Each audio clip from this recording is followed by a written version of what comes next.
আসসালামু আলাইকুম ওয়ারাহমাতুল্লাহি ওয়াবারাকাতুহু। প্রিয় দর্শকবৃন্দ, কখনো কি ভেবেছেন আমরা মারা গেলে আসলে আমাদের আত্মার কি হয়? আমরা কোথায় যাই? কবরের ভিতরে কি সত্যিই ফেরেশতারা আমাদের সাথে কথা বলে?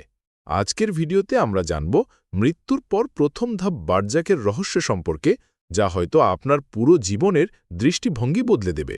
আপনি কি জানেন মৃত্যুর পর প্রথম রাতটি মানুষের জন্য সবচেয়ে কঠিন রাত?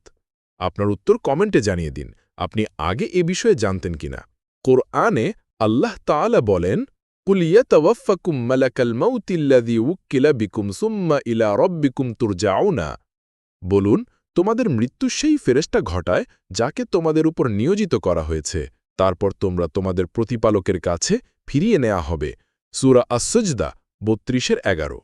যখন মৃত্যুর সময় আসে তখন মালাকুল মাউত মৃত্যুর ফেরেশতা আত্মা কবজা করতে আসেন।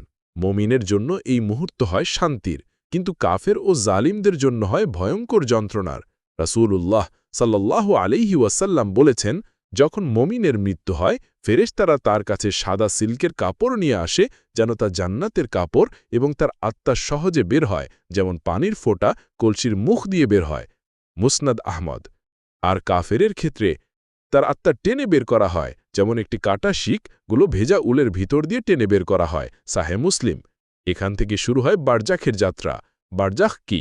আল্লাহ বলেন, ওয়ামি ওয়ারাইহিম বারযাখুন ইলা ইয়াউমি ইউবআসুনা। তাদের পেছনে আছে এক অন্তরাল, বারজাখ, পুনরুত্থান দিবস পর্যন্ত। সূরা মুমিনুন ২৩-১০০। বারজাখ অর্থ দুই জগতের মাঝে অন্তরাল।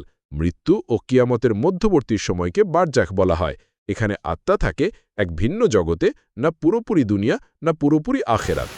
রাসূলুল্লাহ সাল্লাল্লাহু আলাইহি ওয়াসাল্লাম বলেছেন, কবর প্রথম ধাপ আখেরাতের। যদি কেউ এখানে সফল হয় তবে পরবর্তী ধাপগুলো সহজ হবে।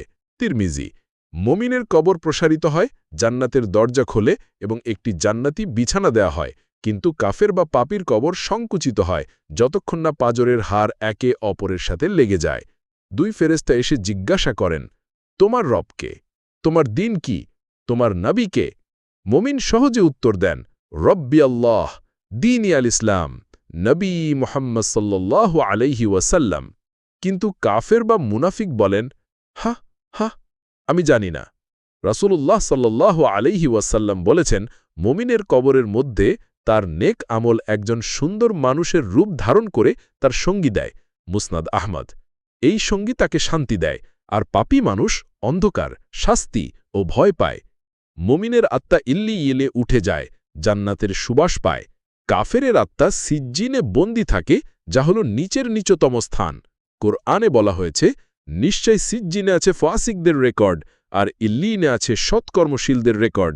সূরা মুতাফফিফিন ৮-৯, ১৮-১৯। বারজাকে বছর কেটে যায়, কিন্তু মৃত ব্যক্তি কিয়ামত না আসা পর্যন্ত জেগে ওঠে না, যেন ঘুম থেকে উঠে ভাবে, এখনই তো শুয়েছিলাম। আজ আমরা জানলাম মৃত্যু শুধু শেষ নয়, বরং এক নতুন যাত্রার শুরু।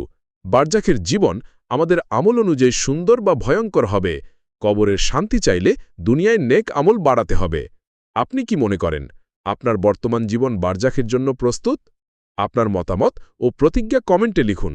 আল্লাহুম্মা জাআল কুবুরানা রৌদাতাম মিন রিয়াদিল জান্নাহ ওয়ালা তাজআলহা হুফরাতাম মিন হাফালিন নার। অর্থ, হে আল্লাহ, আমাদের কবরকে জান্নাতের বাগান বানিয়ে দিন, জাহান্নামের গর্ত বানাবেন না। ভিডিওটি যদি ভালো লেগে থাকে তাহলে লাইক ও শেয়ার করবেন। দ্বীন ইসলাম চ্যানেলটি সাবস্ক্রাইব করতে ভুলবেন না, যাতে পরবর্তী ভিডিও মিস না করেন। আসসালামু আলাইকুম ওয়া রাহমাতুল্লাহি ওয়া বারাকাতুহু।